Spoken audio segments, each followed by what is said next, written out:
সুমনলী আসসালামু আলাইকুম।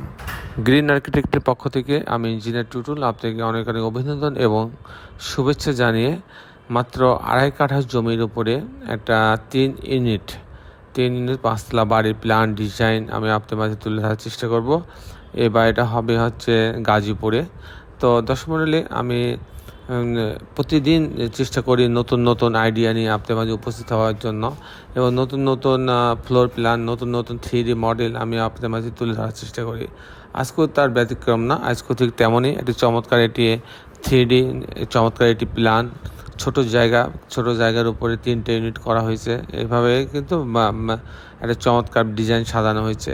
তো দর্শক মণ্ডলী, আমাদের যে আর্কিটেক্টরা আছে তারা দিন রাত চেষ্টা করে যে আমাদের ক্লায়েন্ট যারা আছে তাদের স্বপ্নের বাইরে যেন স্বপ্নের মতো হয়, অনেক সুন্দর হয়, আউটলুকিংগুলো ভালো হয়, সেদিক বিবেচনা করে তারা কাজ করে।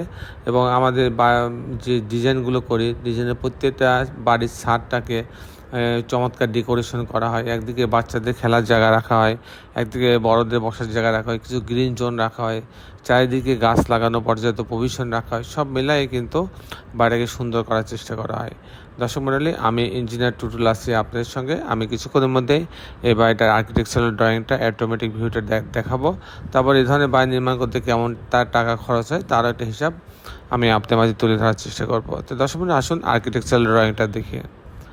আর্কিটেকচারাল ড্রয়িংটা এরকম, গ্রাউন্ড ফ্লোরটা আপনি দেখতে পাচ্ছেন, দুই দিকে রাস্তা আছে।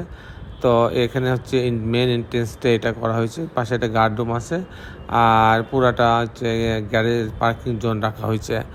আর এরপরে যদি আমি যাই, তো আমি যদি অন্য একটা ইউনিট দেখাই, যেখানে ইউনিটটাতে কিন্তু আপনি দেখেন যে 2টা ইউনিট রাখা হয়েছে। এই তালাতে 2টা ইউনিট রাখা হয়েছে। এটা সেকেন্ড ফ্লোরে 2টা ইউনিট রাখা হয়েছে। এখানে মাঝখানে সিঁড়ি রাখা হয়েছে, আপনি দেখতে পাচ্ছেন। সিঁড়ি দিয়ে যখন ইউনিট এতে যাবে তখন ইউনিট এতে সবচেয়ে বেশি মালিক নিজে থাকবেন, সেজন্য এটা বড় করা হয়েছে। 1124 স্কোয়ার ফিট রাখা হয়েছে, 1127 স্কোয়ার ফিট রাখা হয়েছে। যারা এখানে ঢুকতে পারবে এখানেও ঢুকতে পারবে।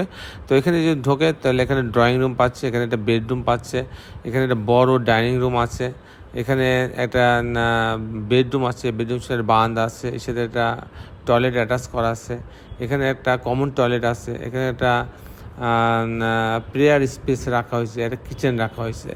আর এটা আরেকটা বেডরুম, এই বেডরুমে এখানে একটা রাখা হয়েছে, আর এখানে একটা বড় বেডরুম রাখা হয়েছে, এর সঙ্গে একটা টয়লেট অ্যাটাচ করা আছে, একটা বারান্দা রাখা হয়েছে। তার মানে এখানে টোটাল 1 2 3 4টা বেডরুমের সমানটা ডিজাইন করা হয়েছে।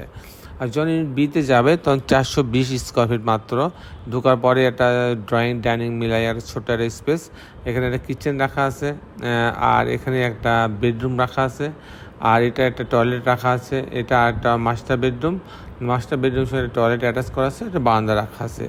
এই হচ্ছে মোটামুটি ডিজাইনটা। আর যখন আমি অন্য কোনো তালাতে যাব, হচ্ছে টিপিক্যাল ফ্লোর প্ল্যানে 3টে ইউনিট দেখানো আছে। যেমন যখন ইউনিট এতে যাবে তখন এই দরজে ঢোকার পরে 601 স্কোয়ার ফিট, এখানে ডাইনিং রুম পাচ্ছে, এখানে একটা বেডরুম সাথে বারান্দা রাখা আছে, আর এখানে একটা ডাইনিং রুম আছে, একটা কিচেন আছে, একটা কমন টয়লেট, একটা বেডরুম। এই বেডরুমের সঙ্গে একটা বাথরুম অ্যাটাচ করা আছে এবং একটা বারান্দা রাখা আছে। এই হচ্ছে ইউনিট বা যদি ইউনিট বিতে যাই তখন এদের ঢোকার পরে একটা ড্রয়িং ডাইনিং পাচ্ছে, এটা একটা বেডরুম, এটা একটা কিচেন, এটা একটা মাস্টার বেডরুম, এর সঙ্গে একটা টয়লেট অ্যাটাচ করা আছে এবং একটা বারান্দা রাখা আছে, এখানে একটা কমন টয়লেট রাখা আছে। এই হচ্ছে মোটামুটি ইউনিট বি। ইউনিট সি যদি যাই তাহলে 442 স্কোয়ার ফিট, আগে যেটা আমি দেখিয়েছিলাম ঠিক সেটা হুবহু এখানে আছে। এই হচ্ছে মোটামুটি আর্কিটেকচারাল ড্রয়িংগুলো এভাবে সাজানো ছিল। এখন আমি দেখানোর চেষ্টা করব যে এই ধরনের বাড়ি নির্মাণ করতে, 5তলা বাড়ি নির্মাণ করতে পাইলিং না লাগলে কত টাকা খরচ হয়। তো দর্শক মণ্ডলী, এরকম একটা বাড়ি নির্মাণ করতে 1800 টাকা স্কোয়ার ফিট খরচ হবে। প্রতি তালাতে প্রতি স্কোয়ার ফিটে 1800 টাকা থেকে 2000 টাকা স্কোয়ার ফিট খরচ হবে। দর্শক মণ্ডলী, এই ছিল মোটামুটি আজকে আমার উপস্থাপনা। আপনারা যারা দেশে এবং দেশের বাইরে আমার এই ভিডিওটি দেখলেন, সবাইকে আমি আমার প্রতিষ্ঠান গ্রিন আর্কিটেক্টের পক্ষ থেকে অনেক অনেক অভিনন্দন এবং ধন্যবাদ জানাচ্ছি। দর্শক মণ্ডলী, শেষের বেলা একটি কথা, আসুন আমরা সবাই আমাদের এই সুন্দর পৃথিবীটাকে সুন্দর রাখার জন্যে অন্তপক্ষে একটি করে গাছ লাগাই। সবাই ভালো থাকবেন। আল্লাহ হাফেজ।